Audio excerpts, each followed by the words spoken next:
ने अपने पास से संजीवनी गोली निकालकर अपने भाई रक्षित को थमा दी। वो जानता था कि ये गोली मुर्दा शक्ति गोली के असर को 10 सालों तक के लिए तो खत्म कर ही सकती थी। फिर ध्रुव ने अपने भाई रक्षित से कहा, रक्षित भैया, जब पर्सी और बाकी दोनों ब्लैक कॉर्नर लौटेंगे तब आपको भी उनके साथ ही वापस लौटना चाहिए। और हाँ, ब्लैक कॉर्नर पे बहुत संभल कर रहिएगा, क्योंकि वहां पर किसी पर भी भरोसा नहीं किया जा सकता। याद रहे कि आपको अपनी शक्तियां बहुत ज्यादा बढ़ानी पड़ेंगी। आपको कैसे भी करके 10 सालों में शक्ति सम्राट रैंक हासिल करनी ही पड़ेगी। मैं जब उन तीनों के लिए शक्ति सम्राट गोली बनाऊंगा तब आपके लिए शक्तिशाली गोली भी बना दूंगा, जो आपकी थोड़ी मदद कर देगी। ये सुनते हुए रक्षित अपना सिर हिलाने लगा, क्योंकि उसे ध्रुव ने पहले ही बता दिया था कि संजीवनी गोली उसे 10 साल तक जिंदा रख सकती थी। वैसे वो थोड़ा मायूस जरूर था कि ऐसी कोई गोली नहीं थी जो मुर्दा शक्ति गोली का असर खत्म कर सके, लेकिन अब रक्षित को कैसे भी करके शक्ति सम्राट बनना था, नहीं तो वो बहुत कम उम्र में मारा जाता। तभी विराट ने ध्रुव की तरफ देखकर उससे सवाल किया, वैसे छोटू, तू आखिर ट्रेनिंग करने के लिए जाने कहाँ वाला है, और तेरी ये ट्रेनिंग कितने वक्त तक चलने वाली है? अपने भाई के सवाल पर ध्रुव एक पल के लिए खामोश रहा, जिसके बाद उसने धीमी आवाज में जवाब दिया, भैया, मैं सोच रहा हूँ कि एक बार फिर तिलस्मी जानवरों के इलाके में चला जाऊँ। दरअसल पिछली बार जब मैं वहाँ गया था तब मुझे वहाँ बहुत सी अनोखी जड़ी बूटियाँ भी मिली थी। वहाँ ट्रेनिंग करने पर मुझे सबसे ज्यादा फायदा होगा। रही बात कितने वक्त तक वहाँ रहने की, तो इसका तो मुझे भी कोई अंदाजा नहीं है, लेकिन एक बात तो मैं कह सकता हूँ कि ये वक्त कम तो बिल्कुल नहीं होने वाला है। वहीं अपने भाई का जवाब सुनकर विराट ने हल्की फिक्र के साथ पूछा, तिलस्मी जानवरों का इलाका? क्या तुझे अपने साथ ले जाने के लिए कुछ लोग चाहिए जो ट्रेनिंग के दौरान तेरी रक्षा करें?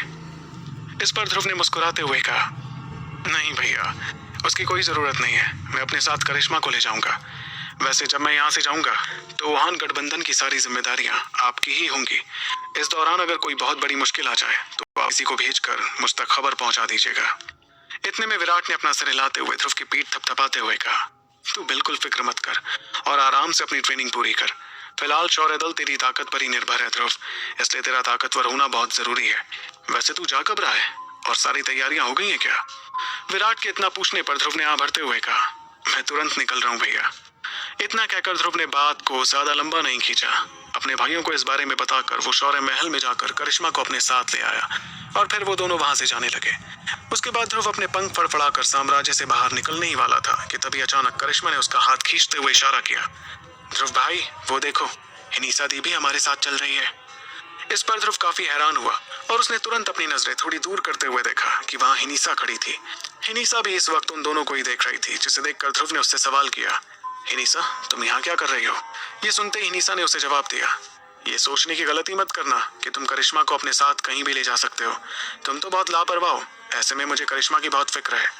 इतना कहकर वो उड़ते हुए ध्रुव के पास आ गई और उसने ध्रुव को नजरअंदाज कर करिश्मा को अपने पास खींच लिया।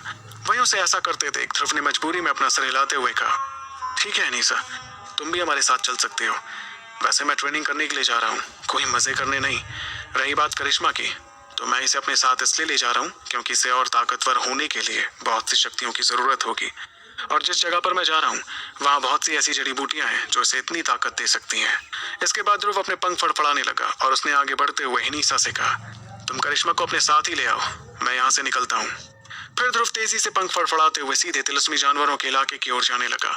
इस दौरान हिनीसा ने ध्रुव की मजबूरी को देखा, जिसे देखकर उसके चेहरे पर हल्की मुस्कुराहट आ गई। ऐसा करते उसने तुरंत करिश्मा को अपने साथ रखा और वो पलक झपकते ही आसमान में कहीं गायब हो गई।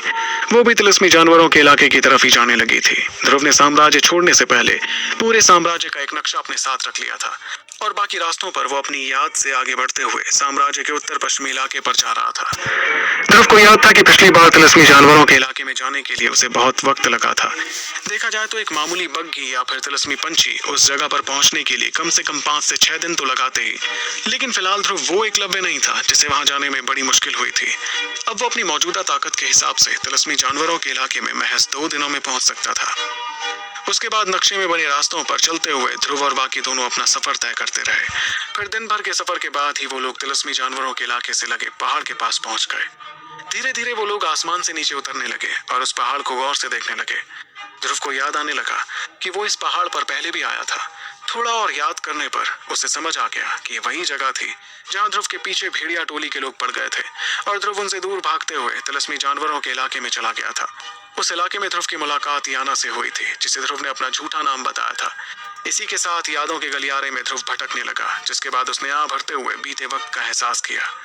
इस वाकये को 4 साल से भी ज्यादा वक्त बीत चुका था और अब ध्रुव ताकत और समझ के मामले में पूरी तरह से बदल चुका था। तभी ध्रुव ने पहाड़ से नीचे की तरफ देखा, जहां उसे एक छोटा सा शहर दिखाई देने लगा। ध्रुव को अच्छी तरह से याद था कि इस शहर का नाम अबाबा शहर था। ये शहर वो पहला शहर था जहां पर ध्रुव मैसेडोरिया छोड़ने के बाद पहुंचा था। वहां ध्रुव की दोस्ती एक लड़की से हुई थी जिसका नाम था डॉक्टर परी। उस नाम के साथ ही ध्रुव को याद आया कि कैसे दवा की दुकानों पर डॉक्टर परी को देखने के लिए जख्मी योद्धाओं की भीड़ इकट्ठा हुआ करती थी। उस लड़की का ख्याल आते ही ध्रुव को लगने लगा कि ना जाने वो अब क्या कर रही होगी और कहां पर होगी। आचार्य विदुर ने ध्रुव को उसकी पॉइजन बॉडी के बारे में बताया था, जो शायद एक दिन उसे जान से मार देती। इस बारे में सोचकर ध्रुव को मन ही मन काफी बुरा लगा, क्योंकि उस लड़की को जिंदा रहने के लिए हर दिन जहर खाना पड़ता था। एक पल बाद ध्रुव ने पास ही खड़े हिनीसा और करिश्मा को देखकर मुस्कुराते हुए कहा, चलो चलते हैं, सबसे पहले हम उस छोटे से शहर में जाते हैं। ये कहते ही ध्रुव पहाड़ से नीचे उतरने लगा, जिसे देखकर करिश्मा और हिनीसा भी उसके पीछे पीछे जाने लगे। तीनों की रफ्तार के चलते वो लोग कुछ ही पलों में नीचे पहुंच गए और उस शहर के दरवाजे को देखकर ध्रुव ने उस पर लिखे लफ्ज पढ़कर कहा, अबाबा शहर, काफी वक्त हो गया तुम्हें देखे हुए। पिछले कुछ सालों पहले वो जवान लड़का जो अपना दल और परिवार छोड़कर यहाँ आया था, उसे अपनी तलवार तक उठाने में बड़ी मुश्किल होती थी। वो जब पिछली बार यहाँ आया था तो वो पसीने से तरबतर था, लेकिन इस बार वो बेहद ताकतवर होकर यहाँ पहुंचा था। तभी ध्रुव ने मुस्कुराते हुए दोनों से कहा, ये वो पहली जगह है जहाँ मैं ट्रेनिंग के लिए आया था। उस वक्त तो मैं नया एकलव्य बना था। वहीं ध्रुव की बात सुनकर करिश्मा और हिनीसा दोनों थोड़े हैरान हुए, लेकिन फिर दोनों ने मन ही मन सोचा, कितनी चौंकाने वाली बात है कि पिछले कुछ सालों में जो एकलव्य यहाँ आया था, आज शक्ति सम्राट बनने की कगार पर है। इस पर ध्रुव मुस्कुराने लगा और उसने अपनी नजरें हर दिशा में घुमानी शुरू की। वो देख रहा था कि पहले के मुकाबले अबाबा शहर अब काफी बड़ा हो गया था। यहाँ तक कि इस शहर में दिखती भीड़ भी पहले से कई गुना ज्यादा लग रही थी। इस दौरान ध्रुव को कुछ योद्धा और उनकी टोलियां भी दिखी, जो तिलिस्मी जानवरों के इलाके में जाने की तैयारी कर रहे थे। लेकिन आगे बढ़ते वक्त ध्रुव ने महसूस किया कि बहुत से योद्धा रुक रुक कर हिनीसा की तरफ ही देख रहे थे। आखिर हिनीसा की खूबसूरती की बराबरी करना ज्यादातर लड़कियों के लिए नामुमकिन था। वहीं हिनीसा को देखकर जब वो योद्धा ध्रुव की तरफ देखते तो वो मन ही मन सोचते कि आखिर इस लड़की की किस्मत कितनी अच्छी थी। इस दौरान ध्रुव आगे बढ़ते हुए एक अजीब सा सुकून महसूस कर रहा था। अभी तक ध्रुव को हर चीज को करने की जल्दबाजी थी, जिस वजह से वो दिन रात ट्रेनिंग करता रहता था। लेकिन पहले के मुकाबले अब ध्रुव के पास थोड़ा सुकून भरा वक्त था, जिसका वो पूरा लुत्फ उठा रहा था। फिर आगे बढ़ते हुए ध्रुव कुछ गलियों में मुड़ा, जिसके बाद उसकी नजरों के सामने एक बहुत बड़ी दवा की दुकान नजर आई। उस दुकान को देखकर ध्रुव उसके सामने जाकर रुक गया। दरअसल ये वही दुकान थी जिसमें ध्रुव डॉक्टर परी से मिला था। पहले के मुकाबले ये दुकान बहुत बड़ी हो गई थी, लेकिन आज यहाँ उस लड़की की मुस्कुराहट नहीं थी जो इस दुकान को पहले रोशन किया करती थी। परी को याद करते हुए ध्रुव ने आह भरते हुए अपने पास खड़ी हिनीसा और करिश्मा से कहा, चलो हम लोग सीधे तिलिस्मी जानवरों के इलाके में चलते हैं। ये सुनकर हिनीसा और करिश्मा ने कुछ नहीं कहा और वो ध्रुव की बात के लिए हामी भरने लगे। इतने में ध्रुव ने भी वक्त जाया न करते हुए सीधे पलटकर वहां से जाना ही सही समझा। लेकिन जैसे ही ध्रुव पीछे मुड़ा, तभी अचानक दो लोग भागते हुए भीड़ में से आगे आने लगे और उनके चेहरों पर दिख रहा था कि वो अपनी जान बचाकर भाग रहे थे। वहीं उन दोनों की भीड़ से गुजरते ही कुछ लोग हड़बड़ाकर उनके पीछे जाने लगे और कुछ दूर भागकर उन लोगों के भागने के सारे रास्ते बंद करने लगे। तभी उसमें से एक इंसान जिसके चेहरे पर हथियार का जख्म था, धीरे धीरे आगे बढ़ने लगा। वो उनकी तरफ ही बढ़ता जा रहा था। ये वही आदमी और लड़की थे जो अपनी जान बचाकर भाग रहे थे। इतने में उस खतरनाक दिखते आदमी ने शैतानी मुस्कुराहट के साथ कहा, तुम लोगों को क्या लगा कि तुम हमसे बचकर भाग जाओगे? आज तुम्हारी खूनी योद्धा टोली का एक भी मेंबर जिंदा नहीं बचने वाला है। इतने में कुछ और योद्धा आगे आए और उन्होंने उस आदमी और लड़की को घेर लिया। वो आदमी दिखने में काफी ताकतवर दिख रहा था और उसके चेहरे पर फिलहाल हल्की मजबूरी नजर आ रही थी। वहीं उसके बगल में खड़ी लड़की दिखने में काफी जवान लग रही थी और वो काफी खूबसूरत भी थी, लेकिन इस वक्त उसका चेहरा एक अजीब से डर को महसूस कर सफेद पड़ गया था। तभी उस आदमी ने लड़की को दूर करते हुए कहा, तुम्हें जल्द से जल्द यहाँ से भागना चाहिए, मैं तब तक इन्हें रोकता हूँ। इतना कहकर उस आदमी ने जख्म वाले आदमी को देखा और फिर गुस्से में चिल्लाते हुए कहा, राज़ार, हमारी खूनी योद्धा टोली ने तुम्हें वैसे ही अबाबा का ज्यादातर हिस्सा दे दिया है। ऐसे में तुम्हारी बिच्छू टोली हमें खत्म क्यों करना चाहती है? तुम्हारा गुरूर और लालच बहुत ज्यादा हो गया है। ये मत सोचो कि सोबा दल तुम्हारे साथ है तो तुम कुछ भी कर सकते हो। इस पर उस जख्म वाले आदमी ने शैतानी मुस्कुराहट बरकरार रखते हुए कहा, तू क्या कर लेगा अगर हम लालची हुए तो? हमारे लीडर ने कहा है कि हम खूनी योद्धा टोली के एक भी मेंबर को जिंदा ना छोड़े। अगर तू समझदार है और अपनी जिंदगी चाहता है तो चुपचाप उस लड़की को हमारे हवाले कर दे। हमारे लीडर को ये लड़की किसी भी हाल में चाहिए और हम उनकी इच्छा पूरी करके रहेंगे। ये सुनकर उस आदमी ने गुस्से में चिल्लाते हुए कहा, सपना देखते रहो राज़ार। इतना कहते ही वो आदमी पीछे मुड़ा और उसने उस लड़की को दूर धकेल कर वहां से भागने के लिए कहा, साइमा, जल्द से जल्द तिलिस्मी जानवरों के इलाके में चली जाओ। और उसकी बात सुनकर जख्म वाले आदमी ने खौफनाक इरादे से चिल्लाकर कहा, मार डालो इसे। इसके तुरंत बाद कुछ लोग आगे आए और उन्होंने अपने अपने चमकते हथियार निकालकर सीधे उस आदमी पर हमला करना शुरू किया। वहीं वो जख्म वाला आदमी, जिसके चेहरे पर एक अजीब सी मुस्कुराहट थी, सीधे उस लड़की की तरफ भागने लगा। इस दौरान ध्रुव इस नज़ारे को लगातार देखे जा रहा था। पहले तो उसे इस वाकये से कोई फर्क नहीं पड़ रहा था, जहां लोग एक दूसरे से खून खराबा करना चाहते थे, लेकिन उस आदमी ने जिस खूनी योद्धा टोली का जिक्र किया, उसे सुनकर ध्रुव के कान खड़े हो गए और अचानक से उसे कुछ याद आने लगा।